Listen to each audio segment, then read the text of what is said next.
एक कार्यक्रम आयोजित करण्यात आलेला आहे आणि त्याला मुख्यमंत्री एकनाथ शिंदे उपस्थित आहेत। त्याचं थेट प्रक्षेपण आपण बघतोय।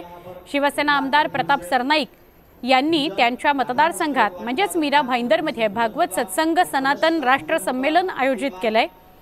या राष्ट्र संमेलनाला मुख्यमंत्री एकनाथ शिंदे उपस्थित आहेत। अनेक साधू संत आणि महंत एकाच व्यासपीठावर उपस्थित आहेत। व्यासपीठावर मुख्यमंत्री एकनाथ शिंदेंना उपस्थित साधू संत आणि महंतांकडून हिंदू धर्मरक्षक या पुरस्काराने सन्मानित करण्यात येणार आहे। सरकारनं गोमातेला आता राज्यमातेचा दर्जा दिलाय। या पार्श्वभूमीवर लगेचच्याच होणाऱ्या या भागवत सत्संगाला फार महत्त्व आहे।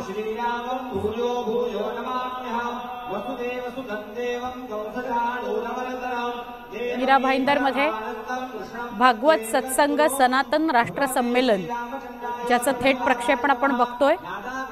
प्रताप सरनाईकांचा हा मतदारसंघ आणि या राष्ट्र संमेलनामध्ये जे साधू संत महंत उपस्थित आहेत त्यांच्याकडून मुख्यमंत्री एकनाथ शिंदेंना हिंदू धर्मरक्षक या संबोधनाने सन्मानित करण्यात येणार आहे।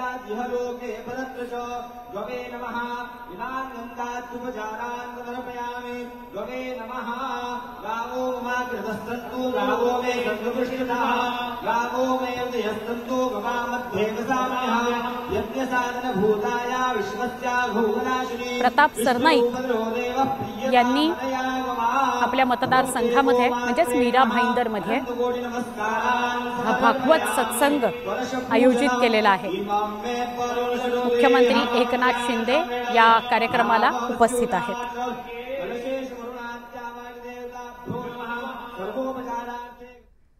मुंबईच्या बीकेसीमध्ये काँग्रेस कार्यकर्त्यांनी सेबी अध्यक्षांविरोधात आंदोलन केले। वांद्रे कुर्ला कॉम्प्लेक्समध्ये सेबी कार्यालय बाहेर मोठा बंदोबस्त बघायला मिळतोय, तो वाढवण्यातही आलेला आहे। सेबीचे अध्यक्ष माधवीपुरी बूच यांनी राजीनामा देण्याची मागणी करण्यात आली आहे। आंदोलनकर्त्या काँग्रेस कार्यकर्त्यांना पोलिसांनी ताब्यात घेतलेलं आहे।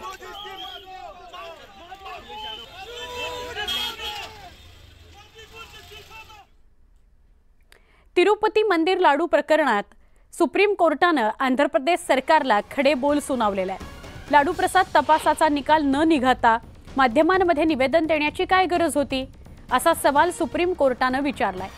एसआयटीने कुठपर्यंत तपास केला, मुख्यमंत्र्यांनी यावर स्पष्टीकरण द्यावं असं सुप्रीम कोर्टाने फटकारलंय।